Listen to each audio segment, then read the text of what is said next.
So the other day I was on a consulting call with one of my partners, and he was asking me, how do I price my services, right? Like, what is the measurement for what I should price my services, right? For his SMMA. And he was starting out, and so this is one of the questions that he had.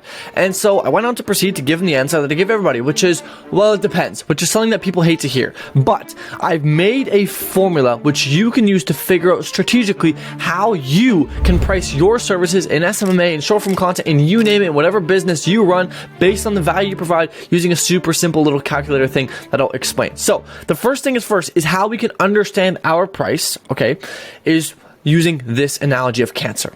So let me give an example. If right now I had, okay, the cure to cancer, and I gave it to you, and I say, yo man, you want it? You would say, well, this is awesome, but I don't need it, so I'm not going to buy it. Therefore, you would pay $0 for it. So even though it is the cure to cancer, it's the best thing in the world, you wouldn't buy it. Okay, why? Because you don't value it. Okay, so people, okay, will buy it based on the value they ascribe with it and based on the value they associate with your product and or service. Okay, that's the one thing we have to understand first. Now, the next thing is when somebody has cancer versus when somebody has a headache, which one do you think they'd be willing to pay more for to solve? Well, cancer. Well, why is that? Well, because cancer has a lot bigger of a magnitude of a problem, right? The size of the problem is a lot bigger than headache is. Therefore, the value associated with solving that problem is higher. Therefore, people can justify to charge more, right? So if you have a headache, it costs you $5 to go buy some Tylenol, but if you have cancer, it's going to cost you, I don't know what the cost is. Let's say $100,000 to go solve it, right? And so you'll pay the $100,000 because the size of the problem, the value, the magnitude of the problem is so much bigger that it's worth the money because it's a bigger problem, literally. Right? It's literally a bigger problem in your life. Therefore, people will pay more.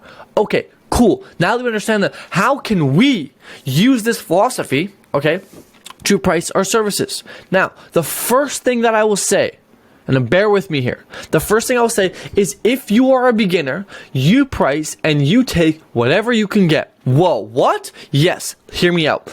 Most people have a huge ego and they get stuck up on, man, I need to charge $2,000 per month. And if they don't pay $2,000 per month, screw them. Guess what happens? Everybody says no because they don't have case studies, they don't have testimonials, but they're certain that, man, I don't want to work for free unless I get paid. Right? And they have this huge ego. And so they keep charging high. A year later, they might have signed 2 clients. Okay? And guess what? They've been working for free for an entire fucking year. For an entire year, they've been working for free. But yet they just don't see it because their ego's so high. They go, oh, no, but it's different for me. It's not, buddy. Now, here's another side of the coin. There's another person who says, you know what? Screw it. I'll let me go take a slip, right? I'll let it take a hit this time, and I'll just take on a client for whatever I can get. If it's a free trial, cool. If they pay me, cool. It doesn't matter. You know why? Because my goal is to get experience. My goal is to get case studies and testimonials. And in a month from now, the person has 20 case studies, 20 testimonials, a website full of, happy clients, referrals coming left, right, and center, and their business is booming after a month. But oh no, they worked for free. Okay. The most important thing in business is, well, there's a few things. One of them is social proof.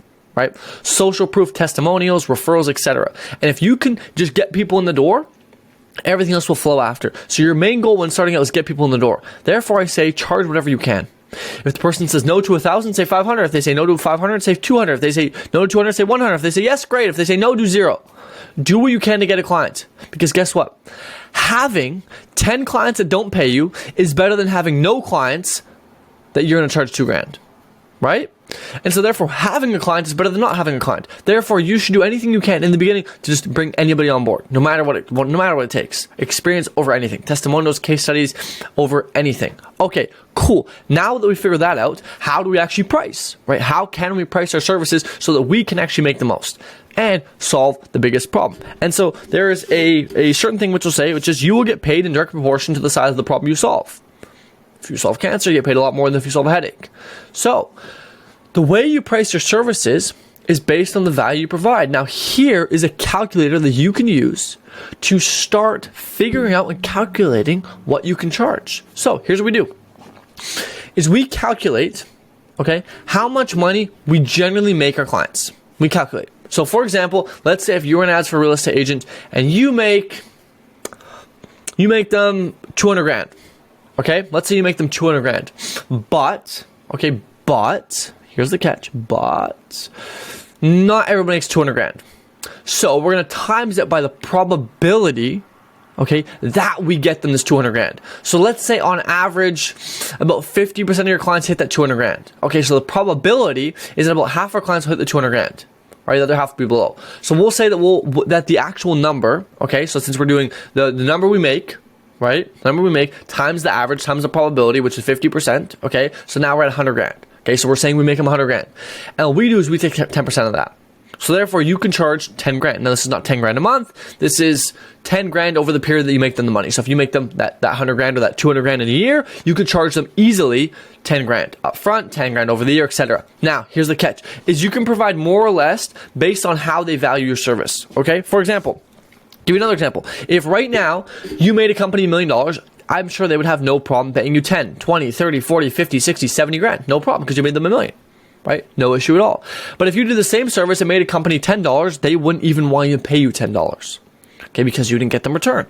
And so you will get paid directly in proportion to what you make them. Here's the catch, is some people don't make their clients money. They give them status. Now, how do you quantify status? Well, that's a tough question, and that's up for the client to decide. For example, when somebody goes buys a Gucci bag, what makes somebody realize if it's worth it or not? Well, it's just their perception. Do they value the bag enough to pay $700 for this bag? That gives them no actual, tangible, utilizable value in the real world. Well, that's for their decision to be made.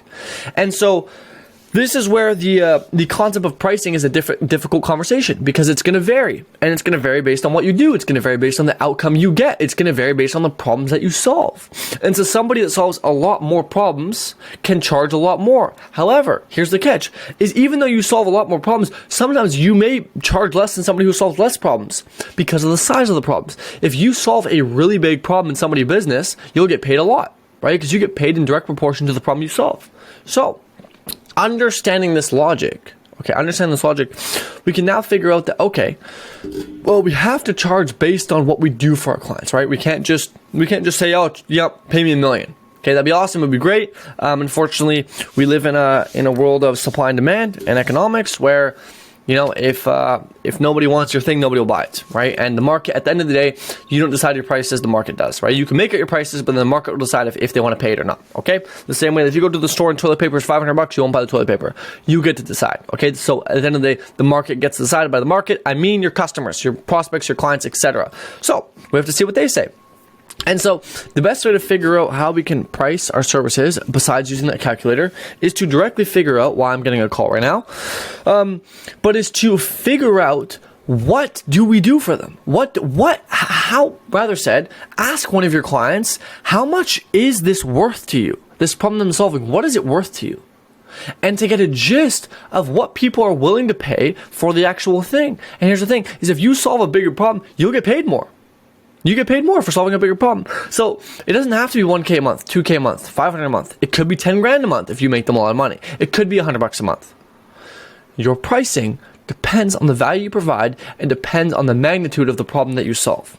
So with that being said, you can use the calculator, okay, of how much money you make them times the probability that it will happen, and then times 10%. Okay, so once again, if you make your clients 200K, right, the best case scenario, you make them 200K, but the average client, only 50% of your clients hit that, so times it by the probability that it will happen. Let's say, only 50%, 30% of people hit that. I don't know my math on that. That's probably like, 60?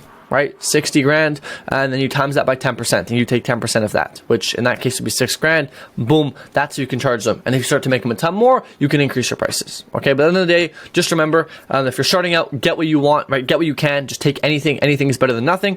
And also remember that at the end of the day, the market determines your price. And so if literally not a single person is buying, clearly the market doesn't value what you have. And if everybody's buying, perhaps it's too cheap. Okay, and so you can kind of, test the waters and see based on what does the market say. Does the market say your stuff is too expensive, or does it say it's too cheap? Now, don't get this confused with shitty sales skills. Just because you can't sell doesn't mean your product is too expensive. Okay, remember that. Just because you can't sell doesn't mean your product is too expensive. So don't lower your costs just because your closing rate sucks. Although you can do that, I would recommend just getting better at sales so you can get paid what you're worth, because you should never undercut yourself. Hope this was of some value. If you have any more questions on pricing, join my free Discord and ask me in there. I host Q&As every single Saturday. Every single Saturday, you can add them to your calendar. Free Q&A calls. Everybody join them. If you just want to ask me questions, you can just add me in the Discord and I'll answer every single person. Have a great day. Peace.